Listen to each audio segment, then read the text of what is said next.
Bagaimana kalau aku bilang ada Injil yang katanya berisi perkataan Yesus, tanpa mukjizat, tanpa salib, tanpa cerita kebangkitan, hanya 14 kutipan. Itu adalah Injil Thomas.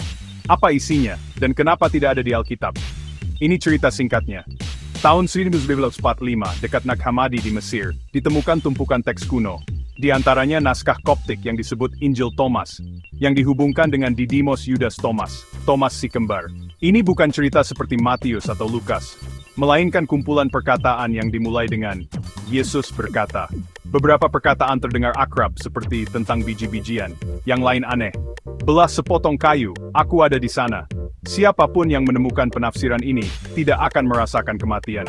Ada tema besar tentang hikmat tersembunyi, seperti berburu harta karun untuk makna rahasia. Para ahli menyebutnya Injil perkataan. Isinya condong ke ide-ide gnostik, keselamatan melalui pengetahuan khusus, pandangan negatif tentang dunia materi, dan penemuan cahaya di dalam diri. Tidak ada kisah penderitaan atau pagi Paskah, karena memang tidak mencoba menceritakan kisah itu. Kapan itu ditulis?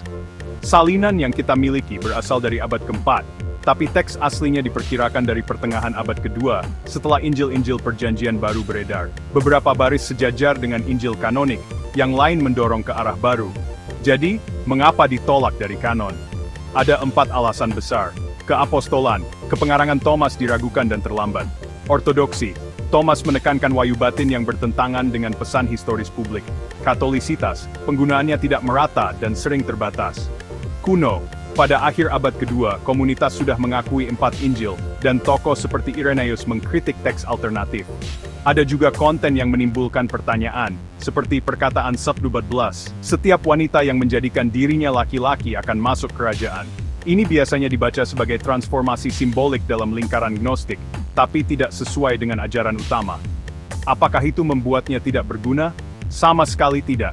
Ini adalah jendela kekeragaman pemikiran Kristen awal, menunjukkan kelompok yang mengejar tradisi Yesus yang lebih mistis.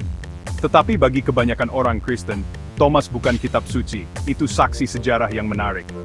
Intinya, Injil Thomas ditolak karena datang terlambat, tidak ada dukungan apostolik yang jelas, berbeda secara teologis, dan tidak digunakan secara luas. Penasaran?